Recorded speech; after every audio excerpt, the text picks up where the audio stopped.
edition of the Paranoid Skeptic. Well, it's no secret that there have been a lot of things happening in our skies lately. Some folks attribute it to the Mandela effect. Some folks attribute it to things that are maybe otherworldly.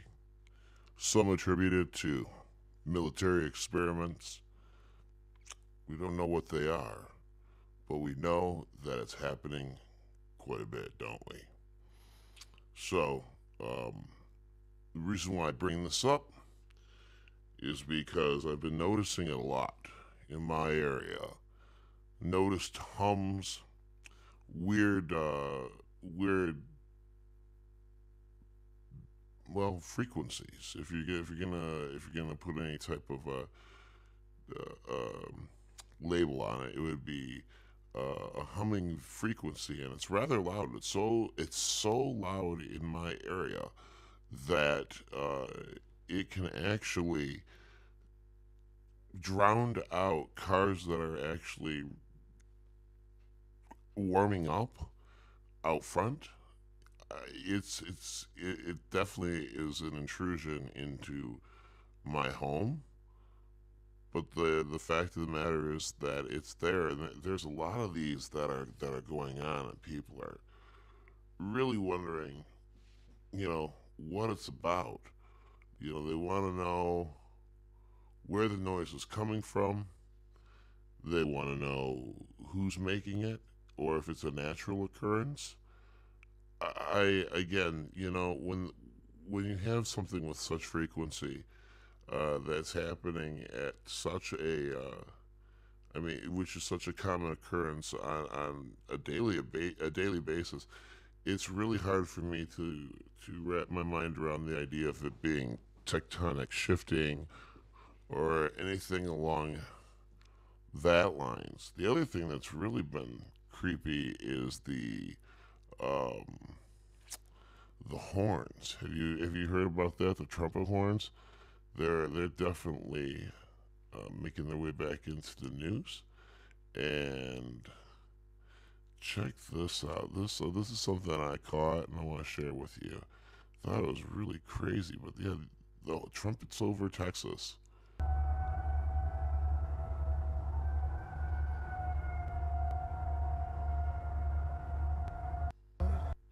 I mean, that's tripped out. And then listen to what's been happening over in the UK. I mean, much of the same.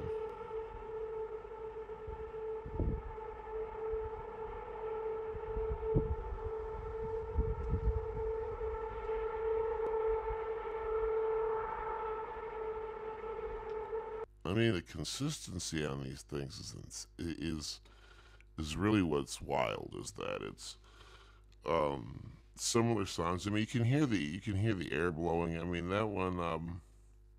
Yeah, you can definitely tell they're outside. I mean, faking something like that. Yeah, sure, it can be done. But I mean, what's the purpose? I know the noise that I hear at my residence is something that is, I don't know if it's natural or not. Um, it doesn't sound like it would be traditional construction, if you know what I mean. So the issue that I'm having is, where are these things coming from? And again, everything sort of goes back to the whole idea of a quantum shift. And I really, I know a lot of people like to call it the Mandela effect. That's the popular thing to do. That's the popular thing to call it. But the fact of the matter is that it's easy, I guess, when you're walking into it. That's a quaint little thing to call it. But I mean, if we're talking about a quantum shift, I mean, I have noticed a difference in the coloring of the sun as of late, looking whiter, and there's a lot of theories going on that we have shifted from one part of and I apologize for the popping P. I hear it. I'm trying to avoid the mic directly. It's something I have to fix.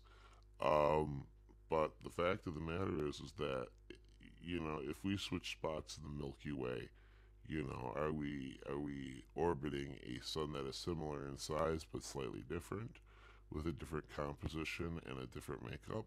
And we have different try that again. We have different spectrometers on the sun at all times, telling us what the composition is of the sun. Last time I checked, and I'm not an expert on anything by any stretch of the means. I am more curious than I am anything else. Um, but the idea is, if this comes from, I'm sorry, if the sun is what I remember, it's mostly hydrogen, right? So if that makeup has changed, that would be interesting. Anyone who knows anything about that, I would be interested in hearing what you have to say. Obviously, those type those type of things are really absolutely fascinating to me. Um, there's so many different things that are changing though on a daily basis. Do you realize that? I mean, it's insane. Every time I turn on the computer, every day, it's something new, and you try to wrap your mind around what's happening, and it really is hard, because you're waiting for it to calm down, and it just seems that it's picking up in pace, that it's picking up in speed, and that it's picking up intent. And I don't know. I don't think our reality is unraveling in front of us by any stretch of the means, but I definitely see the changes. And when you look at things like the the idea of the sun changing from yellow to white, that is troubling. My thought is that, well, if there's a different color, there's different radiation, how is that affecting us? We already know that there's been changes to the body, so the heavens are sort of telling a story, and those who are aware are paying attention, and those who are unaware are burying their head in the sand. And it's interesting when you have a conversation with a person who's not quite aware or hip of what's going on, and you sort of turn on the light for them, and then they start asking questions. It's amazing how so many of them want to go right back to burying their heads in the sand. They don't, reminds me of that cat in The Matrix. The guy, he's like, just, I wonder if this is what steak tastes like, and all I want to do is be, deposited back into the Matrix. That's what I want to do, you know. And I want to be rich, and I want to be famous, and blah blah blah. It's you, you got to just try to figure out where do we um, where do we really fit in all of this, and how do we cope with it as we continue on, as our matrix is basically breaking apart. And I mean, there's so many different theories on this, that, and the other thing. And at the end of the day, which is right now, I have to step back and I have to say, I can't fix Humpty Dumpty. And obviously, neither can all the king's horses and all the king's men. It's not going down. So, how do you cope with it at this particular point? And do the changes just stay minute? And do we, as the human experience, do we have a pseudo Alzheimer sort of approach to life, where just certain things are, quote, forgotten, and we're cool with it? Um, I think that that's the biggest frustration. And again, putting in any type of religious significance to it is also troubling for me, because, again, we're talking about um, we're talking about a part of science which I don't know if you could put a religious code on this. I don't know if this is something that you can make a religious thing. Um, and I know that people are going to try. Um,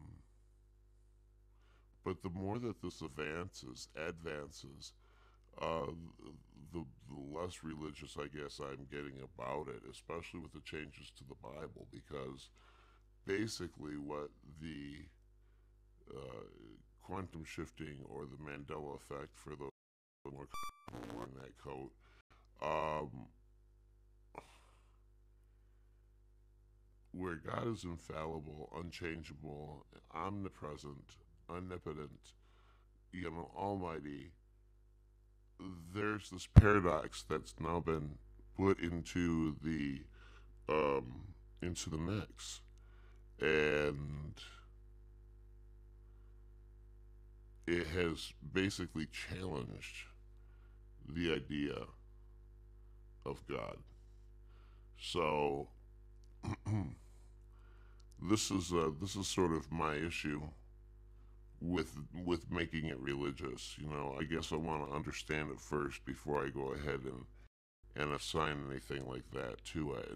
And again, hate to make bold, brash, definitive statements. That's not the purpose of what I'm doing. But as far as where my gut is leading me is to the idea of an accident, or to something along that lines that has been uncontrolled. And that's where, as far as the booms in the sky, there just seems to be a ton of them, eh? If you look at Google and you start just sort of hunting around, you see that there are stories after stories. And as a matter of fact, I think the cooler thing is going actually to the Google News and checking out what that's all about. And I mean, if besides a couple of cryptocurrency references, the top two hits are are all about the booms. And the more you search the internet, the more you hear about it. I mean, Google News is one of those things that I definitely like to check out, but unfortunately, you have to sort of keep up with the settings and et cetera, et cetera, et cetera, because a lot of times it's just going to give you an American standpoint or American view. And yeah, I noticed that the camera's frozen. I have no idea what that is about. Um, the system that I'm using right now is a little bit glitchy, um, but I'm working on fixing that and making upgrades. But anyways, I've been yammering on for about 20 minutes. I wanted to basically test the system, see how much I could get out of the system, and be able to communicate with you in a more fluid way.